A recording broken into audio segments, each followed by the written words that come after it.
What's going on in your mind right now? Like, what are you thinking? Why would anyone do this?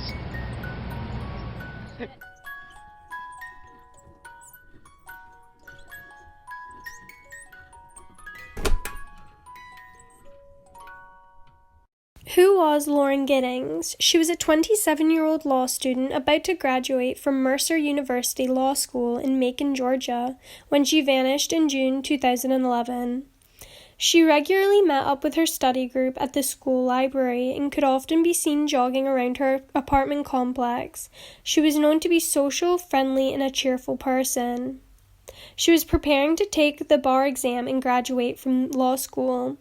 However, her friends began to worry that something terrible had happened to her when she failed to show up for her regular scheduled study sessions. She hadn't answered her phone in several days. They stopped by her apartment to check on her. She wasn't home and nothing looked out of place. However, Lauren's purse, keys, and cell phone had all been left behind.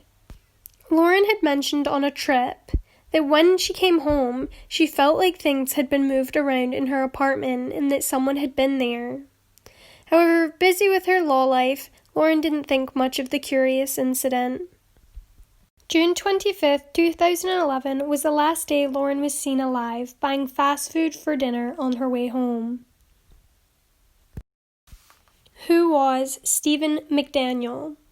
He was a 25-year-old law graduate, described by his friends as quirky but intelligent. Investigators learned that friends considered him to be a bit creepy and saying he had an obsession with zombies. He had often asked others on how to commit the perfect murder. His mother and father were workers in a factory, and he graduated in a high school. However, he lacked interest in his studies. McDaniel indulged himself in women's crimes, and he allegedly bullied girls in school. Stephen and Lauren lived right next to each other in the same apartment complex. Stephen had reportedly asked her out on a date, but Lauren declined because she had been dating somebody else. After Lauren had been reported missing, police came to her apartment to investigate, along with several news crews. They interviewed neighbors to see if they had seen Lauren since anyone had last heard from her on June 26.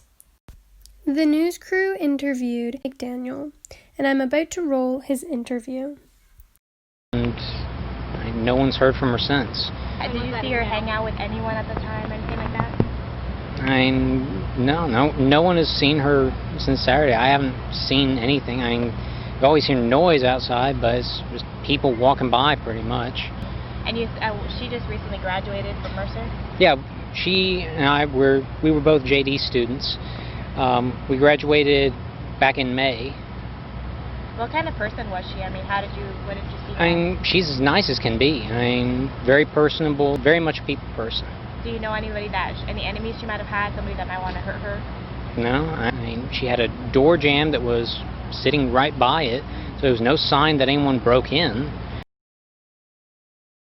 What about in the parking lot area? I know they've been doing a lot of, I think that's where they have recovered the body or whatever they recovered from there. Body? Had you seen anything there? Had you seen anything there? I mean, we don't know if this is the same person. You know what I mean? Like, they took out a body there earlier. We don't know if it's the same person or not. So that's why we're trying to ask people if they know who lived there. Are you okay, sir? I think I need to sit down. Okay.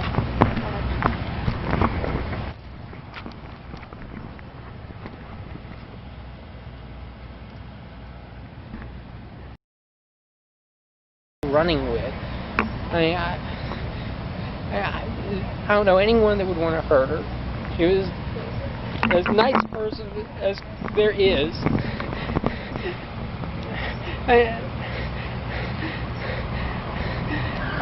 Was she moving soon? Did you know anything about her? Yeah. She was going to be moving out today. She was. What's going on in your mind right now? Like, what are you thinking? Why would anyone do this? She didn't hear anything? No. I just heard something. Maybe I could have helped. Okay, don't worry. That's not the full video. The full video will be in the link down below in the description. Whilst McDaniel posed as a grieving friend, the police were looking through Lauren's apartment. They were about to leave, as they couldn't find anything wrong. No signs of forced entry, no blood, until they caught a stench of death. After following the smell, they were led to a trash can just outside the apartments. Inside, they found the torso of a white female that would later be identified as Lauren Giddings. Her legs, arms, and head have never been found, though search crews have spent hours in dumps looking for anything else that was left of Lauren. They used luminol in her apartment, and there was no traces of blood until they hit her bathroom. Her torso most likely would have never been found had police had not been blocking the parking lot entrance from allowing the garbage truck to enter on that garbage day. Throughout the news crew interview, McDaniel creates an image of a distraught neighbor who is shocked by the disappearance of his ex-classmate. When police interview, McDaniel makes a passing comment about he says he is a virgin waiting until marriage. However, this doesn't line up, as when the police searched his apartment, they found condoms. Police discover that Stephen had access to all of the apartments as he had a master key, and that he stole condoms and other items out of people's apartments. Later that day, June 30th, 4 days after Lauren's disappearance, police search McDaniel's apartment. And the police notice he was extremely nervous, sweating heavily, and acting very odd. While the police searched his apartment, he drank at least 10 bottles of water. In interrogation, McDaniel began acting even more odd.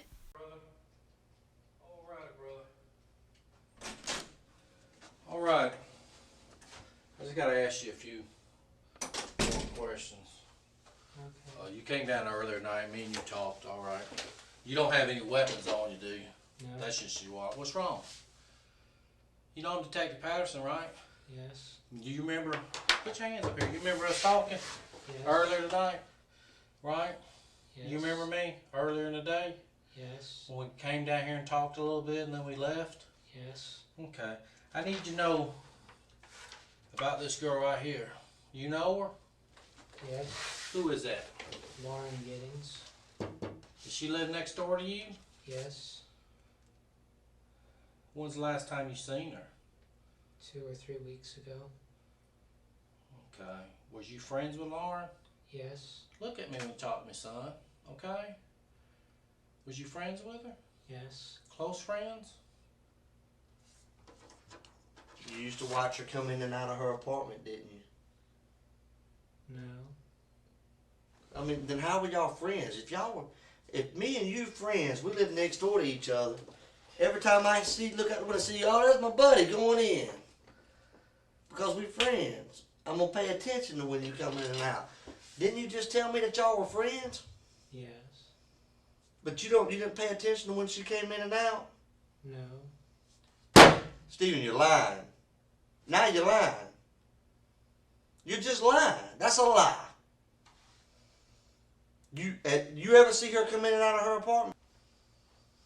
I don't remember. You don't remember? Like last week maybe? I don't think so.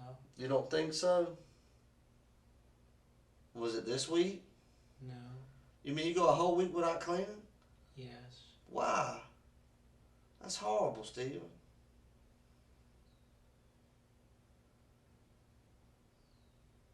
I don't remember cleaning last weekend. So it isn't that you didn't, it's that you just don't remember. I did skip a lot in that interview because it was really, really long. The full video will be linked below in the description. In the following days of June 30th, police found the packaging to a hacksaw used to dismember Lauren's body in McDaniel's apartment, along with the master key to all the apartments in the complex. They also found several blog posts McDaniel had written about torture and violence against women, and a pair of Lauren's underwear. He had a flash drive that belonged to Lauren that contained hundreds of her personal photos.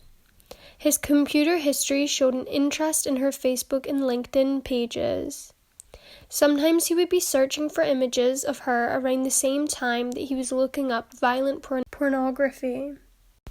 There was another thumb drive belonging to McDaniel which stored 52 images of child pornography.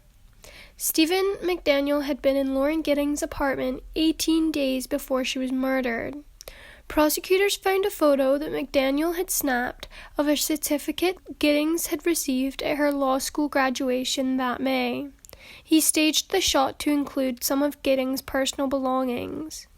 More than 250 items of potential evidence included car floor mats, bed sheets, a shower curtain, trash cans, baseball bats, and various swords and guns were taken from his house. The police finally recovered a hacksaw at the apartment's complex supply closet where Lauren and McDaniel lived. The saw was covered in blood and human flesh, matched the packaging material that was found inside McDaniel's apartment. However, no blood or hair evidence linked him to the killing. In addition, they executed a search warrant on McDaniel's body and collected hair samples, swabs from inside his cheek, fingernail scrapings. On his body, there was scratches consistent with being scratched by fingernails. He said he must have cut himself by accident. There was also a mark next to his nose. The most creepy and terrifying evidence that they found against McDaniel. No one knew how badly McDaniel's obsession with Lauren really was until they found months worth of footage of Lauren's apartment. The videos are extremely creepy. Especially the one I'm about to show you is right before she was murdered. A light inside illuminates the room enough to see the sofa bed and her purse. Authorities believe Giddings was in her back room. She had just sent an email from her laptop. That would have been the last time anyone had ever heard from her.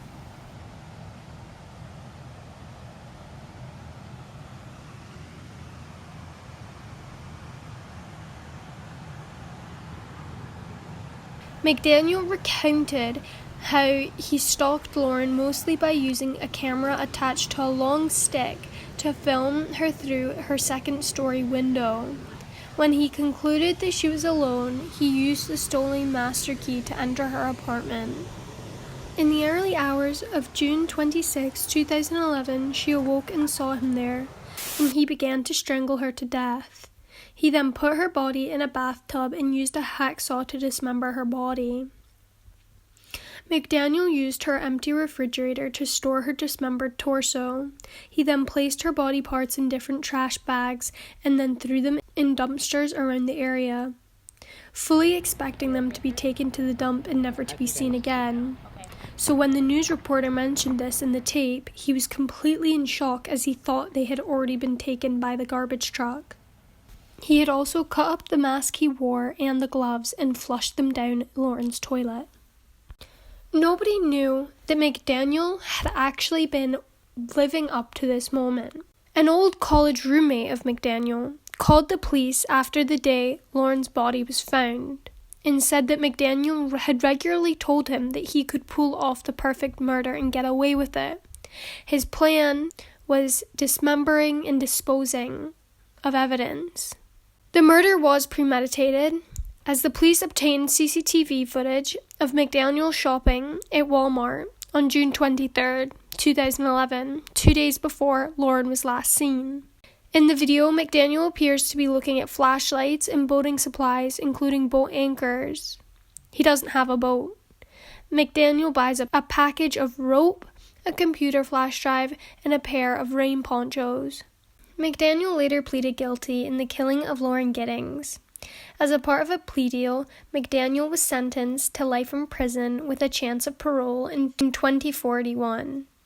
Lauren Giddings was against the death penalty, so her family thought it would be best suited if he just spent his life in prison as his fullest punishment.